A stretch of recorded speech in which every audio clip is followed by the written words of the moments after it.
You know that feeling when you finally carved out a little slice of paradise for yourself, only to have some nosy neighbor turn it into a battlefield? That's exactly what happened to me in this story. And trust me, it's the kind that keeps you glued till the end because the payback is oh so sweet. Picture a quiet corner of upstate New York, where rolling hills meet dense woods, and folks like me dream of escaping the city grind. I'm talking about a guy named Tom, a hardworking electrician in his late 40s, who's spent years saving up to buy a 10-acre plot of land. It's not just any land, it's got a sparkling creek running through it, perfect for fishing on lazy afternoons, and enough space to build a cabin where he can unwind with his wife and 2 kids. Tom had visions of family campouts, bonfires under the stars, and maybe even planting an orchard someday. But right from the start, there was this shadow lurking next door, Karen, the self-proclaimed guardian of the countryside, who lived on the adjacent property and acted like she owned everything within a 5-mile radius. Tom first noticed her when he was surveying his new land. He'd driven up in his old pickup, stakes and tape measure in hand, excited to mark out where the cabin would go. The air was crisp with that fresh pine scent, birds chirping like they were welcoming him home. As he paced along the boundary line, following the old fence posts that had been there since the 1950s, he heard a sharp voice cutting through the tranquility. "Hey, what do you think you're doing over there?" There she was, Karen, marching across her lawn in sensible shoes and a visor hat, her arms crossed like she was about to issue a citation. She was in her mid-50s, with that perpetual scowl that comes from years of meddling in other people's business. Tom, being the polite type, introduced himself and explained he was the new owner, just getting the lay of the land. But Karen wasn't having it. "That creek? It's on my side. And those woods? I've been using them for walks for years. You can't just come in here and change things." Tom chuckled at first, thinking it was a misunderstanding. He pulled out his deed and survey map, showing her the clear lines. "See? This is all mine, right up to that old oak tree." Karen squinted at the papers, huffed, and said, "Well, we'll see about that." And just like that, the seeds of conflict were planted. Over the next few weeks, Tom threw himself into making the land his own. He cleared a small path to the creek, set up a picnic table, and even started digging footings for a small shed. His wife, Lisa, came up on weekends with the kids, packing sandwiches and exploring the trails. It was idyllic until the first sign of trouble appeared. One morning, Tom arrived to find orange construction tape strung across his access road, the one that led from the main highway straight to his property. It was haphazardly tied between trees, with a handwritten sign that read, "Private property, no trespassing, by order of adjacent landowner." Tom's jaw dropped. He knew exactly who was behind it. Storming over to Karen's house, he knocked firmly on her door. She answered with a smug grin, holding a cup of coffee like she was queen of the hill. "What's this about?" Tom demanded, pointing back toward the tape. Karen shrugged. "That road cuts too close to my land. I've decided to block it off for privacy. You can find another way in." Tom explained patiently that the road was an easement, documented in both their deeds, allowing access to his plot. But Karen waved him off. "Easements? That's old news. I've got rights too, you know, and if you don't like it, take it up with the county. What would you do if someone just decided to cut off your only way home?" Tom felt his blood pressure rising, but he kept his cool, not wanting to escalate things right away. Determined not to let this ruin his plans, Tom spent the next day researching at the local library. He pored over property records, old maps from the 1800s, and even chatted with the county clerk, a friendly older gentleman named Mr. Hargrove. "Son, that easement's been there since the farms were divided up after the war," Hargrove said, adjusting his glasses. "She's got no right to block it." Armed with copies of everything, Tom confronted Karen again. This time he brought Lisa along for moral support. They stood on her porch as she peered out through the screen door. "Look, Karen, I've got the proof right here. Remove the tape, or I'll have to involve the authorities." Karen's eyes narrowed.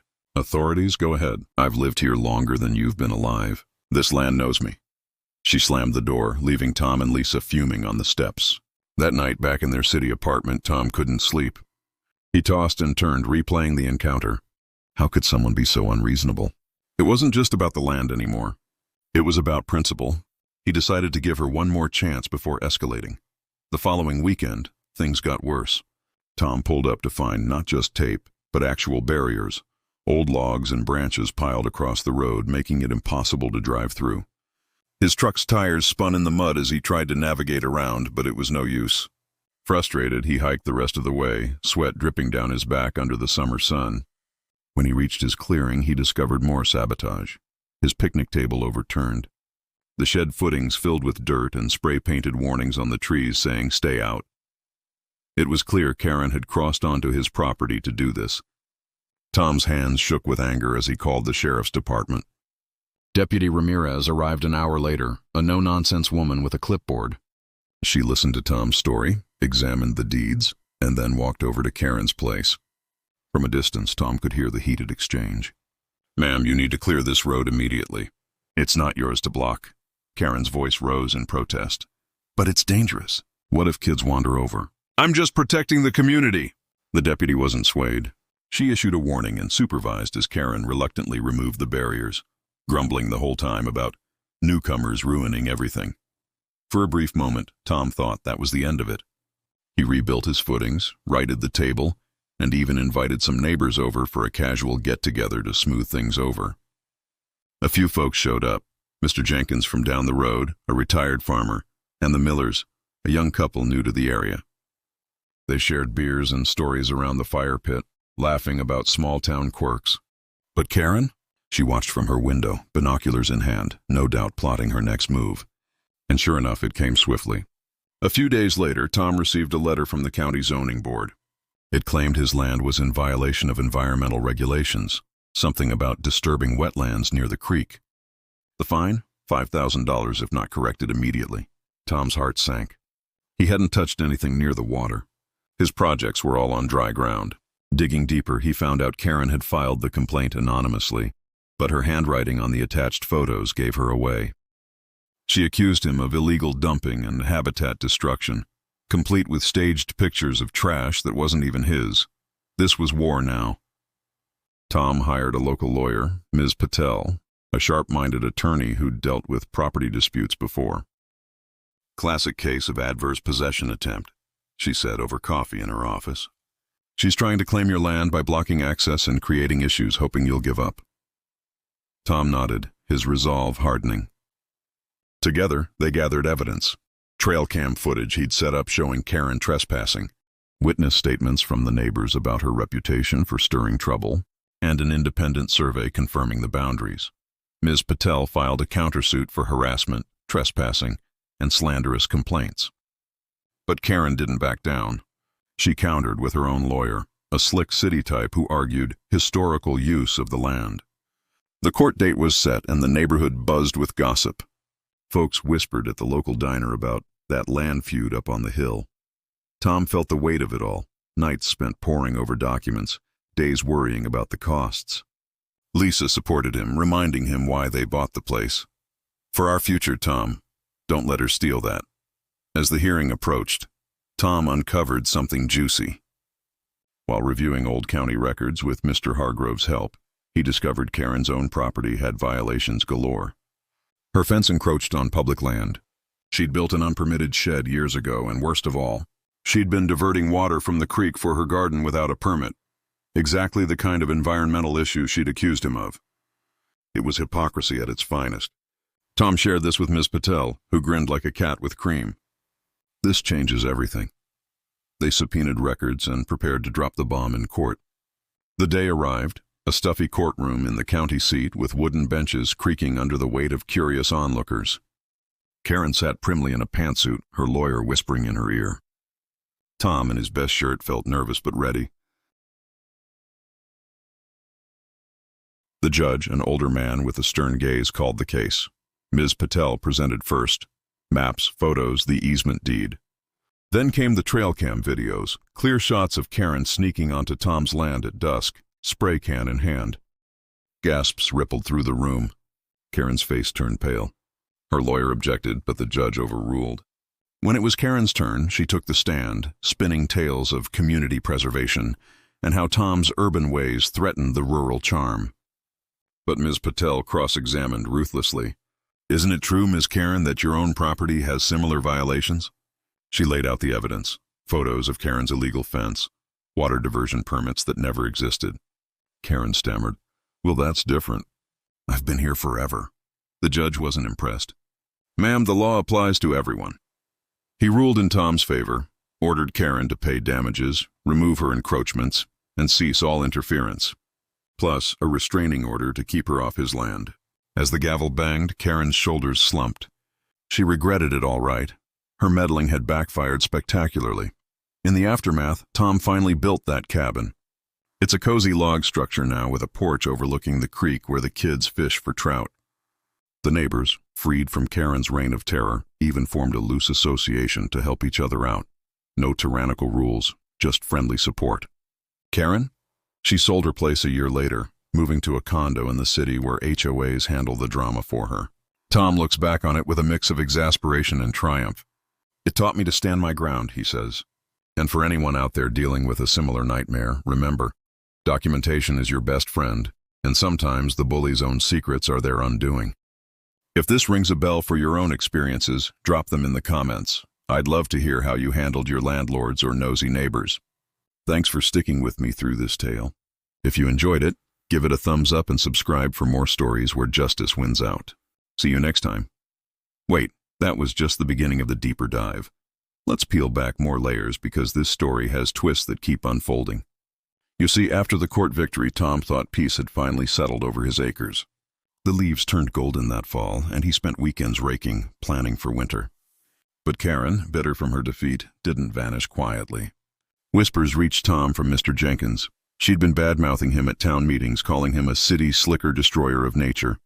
It was petty, but it stung. Then came the anonymous tips to the environmental agency, claims that Tom's cabin construction was polluting the creek. Inspectors showed up unannounced, poking around with water samples and notebooks. Tom welcomed them, showing his permits and eco-friendly plans. "Everything's above board," he assured them. The lead inspector, a guy named Carl, nodded. "Looks good, but we've had complaints." Tom knew the source. This time, he didn't confront Karen directly. Instead, he installed more cameras and documented every visit. The harassment escalated in subtle ways. One night, Tom got a call from Lisa, strange noises near the property line. He drove up at dawn to find his boundary markers uprooted, tossed into the woods. It was vandalism, plain and simple. Deputy Ramirez returned, taking photos and fingerprints, but nothing stuck. Karen played innocent when questioned. "Me? I wouldn't dream of it." But Tom wasn't deterred. He joined the local landowners group, sharing his story. Turns out Karen had a history. Years of disputes with previous neighbors, from blocking driveways to false noise complaints. One old-timer, Mrs. Ellis, recalled how Karen had tried to claim a shared well, nearly costing her thousands. "She's like a weed," Mrs. Ellis said. "Keeps coming back unless you root her out." Inspired, Tom organized a petition to the county board, highlighting Karen's pattern of abuse. Dozens signed, tired of her antics. As winter blanketed the land in snow, the tension simmered. Tom built snowmen with the kids, sipped hot cocoa by the fire, but always kept an eye out. Then the big reveal hit.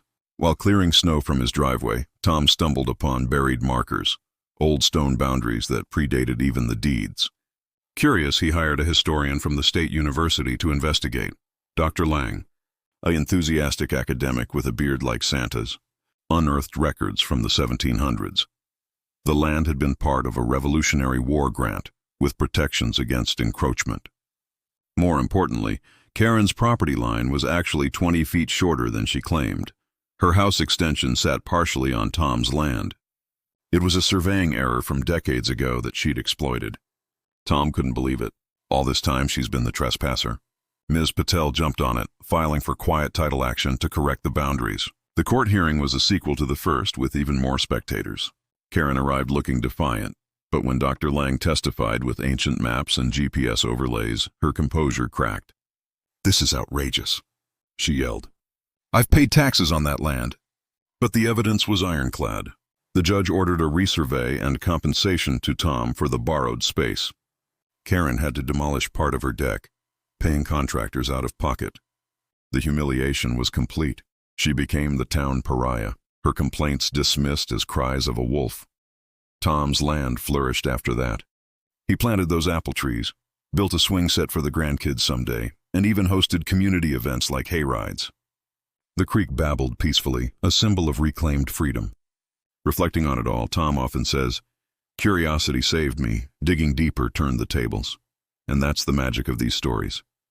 They spark that inner detective in all of us. What hidden truths have you uncovered in your own battles? Share below, and let's keep the conversation going. If this epic saga kept you hooked, hit like and subscribe. More tales of triumph await.